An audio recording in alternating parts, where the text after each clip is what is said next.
Here's where shit's gonna start getting weird.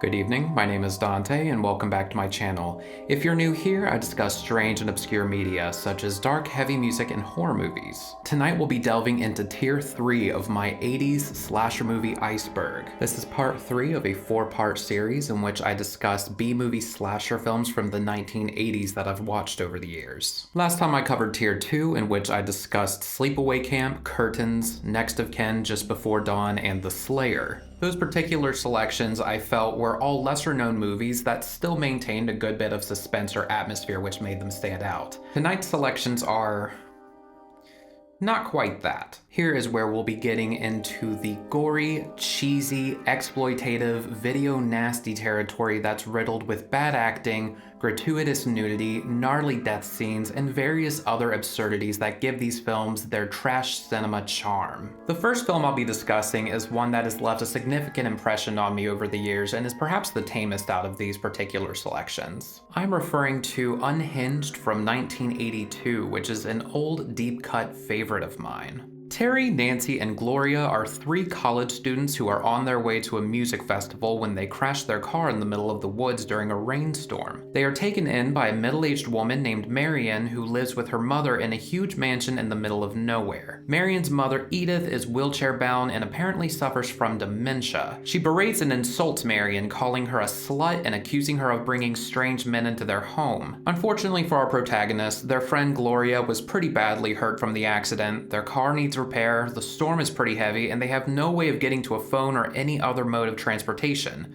so they're stuck there. To make matters worse, someone is watching the 3 young women and begins killing them off one by one. I cut this movie a lot of slack, probably more than I should, definitely more than most reviewers do. I won't lie, the acting and dialogue in this movie aren't good. The 3 main women in particular are very dull and emotionless in their performances. Marion and her mother are also pretty wooden, but at least are able to emote and show some of the intensity and theatrics that their roles call for. This also isn't a very fast-paced movie either. Because the movie has a very low body count, much of the plot's build-up consists of characters just lurking around the house or having conversations. I personally wasn't bothered by this and could see how these scenes were meant to create suspense, but I think a lot of people would find it too meandering to keep their interests. What I will say is that the climax of this movie legitimately gives me the creeps. After such a slow, gradual build-up, the story takes a drastic and dark turn. On rewatch, I feel a much deeper sense of dread for the characters, knowing that they are pretty much in inescapable danger only 10 minutes into the film. As for the ending, I won't give too much away, but I will admit the final scene of this movie is one of few horror sequences to ever give me nightmares. It's genuinely disturbing and takes a very notable shift from the more quiet and subdued nature of everything leading up to it. Another thing I appreciate about Unhinged is it gives some tasteful nods to both gothic horror and Hitchcock, what with the film taking place in a huge isolated mansion, the gloomy and dull cinematography, and the story's clear inspiration from Psycho. One final fun fact about Unhinged is that a sound sample from the film's climax was featured in Mortician's song Deranged Insanity from their 1997 album Hacked Up for Barbecue. The next movie I'm going to discuss is Nightmares in a Damaged Brain from 1981, otherwise known just as Nightmare. George Tatum is a patient in a mental institution who suffers from violent nightmares and psychotic episodes. He is accidentally released early from the ward and begins to go on a murderous rampage. He travels from New York to Florida, killing several people along the way, eventually leading him to the house of his ex-wife and children. With each murder, he starts to recognize the source of his visions and nightmares that trigger his violent behavior. Plot-wise, much of the film bears resemblance to character study type horror such as Maniac or Henry Portrait of a Serial Killer. We know from the beginning that George is very sick and violent, and we watch him plot out and execute these murders as he closes in on his family's home. We see the ways that he panics and has breakdowns, and how he struggles to differentiate hallucinations from reality. This element makes the movie a little bit more unsettling and believable to me, as the story of a mentally unstable man tracking down his ex-wife and kids to murder them is definitely one that we've heard about on the news or on true crime channels at least once or twice before. On top of that, the dimly lit and grainy production of the film gives it a very seedy, dirty feel that makes for kind of an uncomfortable watch. This is especially the case as the final confrontation occurs between George and his kid's son CJ, as George chases the kid around the house wielding a hammer. What's funny about Nightmare on a Damaged Brain is that there was some pretty bold false advertising in its marketing. One of the film's original posters boasted the tagline, "From the man who terrified you in Dawn of the Dead and Friday the 13th. The man that tagline is referring to is Tom Savini, a special effects artist who is well known for creating realistic gore effects in horror movies. He was credited as the film's special effects artist as well as special effects directors on some of the video prints. Well, Tom Savini was not the special effects artist in the movie, rather he was just a consultant. He would offer advice on how to improve the gore effects, but had no actual involvement in creating or executing them. He actually threatened to sue over the use of his name to promote the film. It was a pretty weak attempt at marketing, but alas, it doesn't take away from the fact that there is some genuinely depraved stuff to be found in Nightmares on a Damaged Brain. Even though its overall presentation is pretty low budget and flimsy, it's at least notable in being one of the grittier and more twisted selections in 80s slasher cinema. And with that, our next selection is Pieces. Yes, whew! Good Old Pieces from 1982, otherwise known under its Spanish title Mil Gritos Tiene la Noche, one of the most gloriously trashy films ever made. The movie begins in the 1940s. A little boy is putting together a puzzle of an image of a naked lady. His mom catches him and gets pissed. In the midst of his mother punishing him, the little boy brandishes an axe and kills her. Skip ahead to present day in the film at a college in Boston. Someone begins murdering various women on campus, dismembering them with a chainsaw and using their body parts to put together their own woman, much like in the puzzle. Oh my god, this movie is so nasty. Like, when you think of the words video nasty, the term that was used for films that were banned in the UK at the time of Pieces' release, this should be what comes to mind. I don't even know where to start here. The grisly murder scenes, hilarious dialogue, the countless nude scenes, the random f***ing kung fu scene with a Bruce Lee impersonator that had literally no relevance to the plot, the utterly batshit ending, the red herring who looks exactly like Bluto. Whew.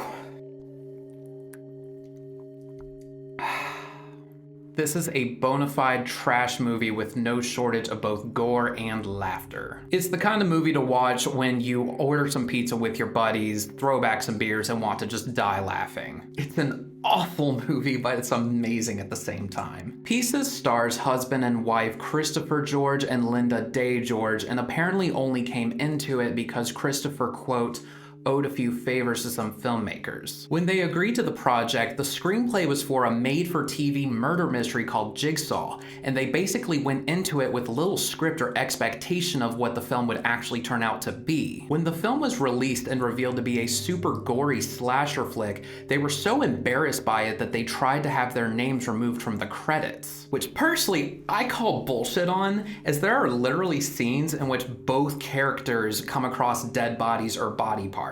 This also wouldn't be Christopher or Linda's only rodeo in slasher films, as Christopher would star in Graduation Day in 1981, and both Christopher and Linda would star in Mortuary the following year. But I rest my case, maybe they really didn't know the full extent of how gory the movie would be, maybe they did. My point being, this is an essential so bad it's good slasher movie that I feel deserves to be seen at least once by fans of the genre. By no means is it a cinematic masterpiece, but if you enjoy cheesy, goofy, super gory horror, this will be right up your alley. On that topic, next we have Don't Go in the Woods Alone from 1980.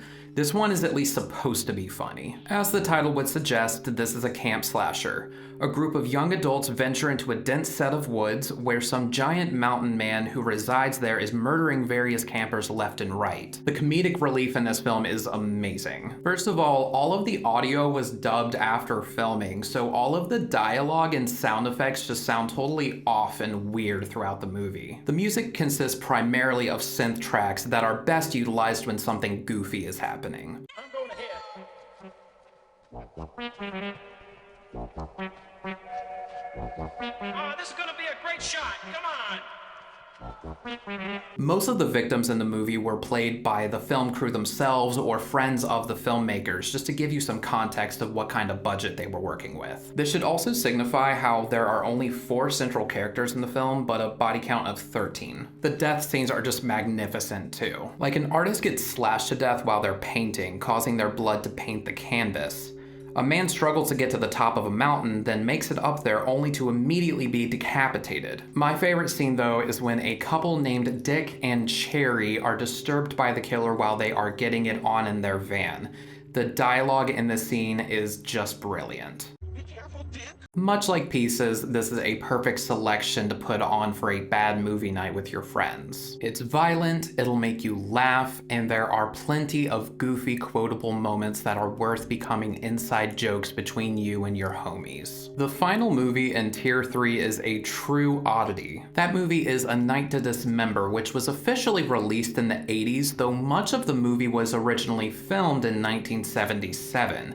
We'll get more into that later. The film begins with a family who fall into some sort of curse that causes them to kill each other. One of the women in the family, Vicky, ends up being committed to an asylum after being accused of murdering some neighborhood kids. 6 years later, Vicky is released from the asylum to live with her surviving family members who are reluctant to have her around as she struggles to adjust back to everyday life. Vicky's siblings begin to play terrifying pranks on her to gaslight her into going back to the hospital, while she also suffers from strange hallucinations. Eventually, more murders begin to occur within the family, and we're left to wonder if Vicky has snapped again or if something else is at play. This is such a strange film, and the story behind how it was made is even more bizarre. So the director Doris Wishman had an extensive roster of softcore adult films and was in her late 60s when she filmed A Night to Dismember. The original version of the movie was shot in the late 70s, but Doris alleged that the negative was destroyed in the lab by a disgruntled employee. According to the film's cinematographer, an adult actress by the name of Samantha Fox offered Doris $2,000 to play the starring role in the film's reshoot. So Doris reshot and edited the film, mixing remainders of the old footage with the new footage,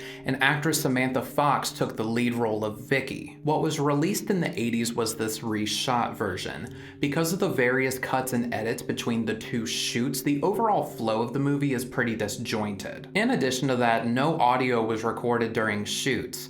All of the dialogue and sound effects were dubbed, and the scenes are narrated by a police investigator in the film. So there really isn't a lot of dialogue between the characters themselves, aside from 1 or 2 lines here and there. The way this was done almost makes it feel like some sort of true crime reenactment, like an Unsolved Mysteries, but through the lens of a gritty exploitation flick. To further add to the film's bizarre backstory, the original version of it that was thought to be lost actually resurfaced in 2018 and eventually made its way to the internet. It has since been taken down from YouTube, and I personally have yet to see it myself, but I'm sure it can still be found somewhere online with enough digging. As for the reshot version, well, it's just a weird film overall, bordering on surrealist horror and just how incoherent the plot is. If it weren't for the narrator describing everything happening in each scene, I'm not entirely sure I'd be able to make sense of what I was watching. Anyway, with that, this wraps up Tier 3 of my 80s slasher movie Iceberg. As you could tell, these were some doozies, and Tier 4 is not going to be any better. Tier 4 is where we'll be delving into the completely DIY, shot to VHS, batshit weird stuff that you don't often see people talk about in this day and age. It will be the final part of this series, and I have a lot of thoughts and feelings about the films that I'll be discussing with you all. If you liked this video, please like, comment, and subscribe. I'm also active on Instagram, TikTok, and Reddit, so please give me a follow and feel free to shoot me a message if there are any topics you'd like to see me cover. Until next time though, thank you so much for watching, and I hope you have a lovely rest of your evening.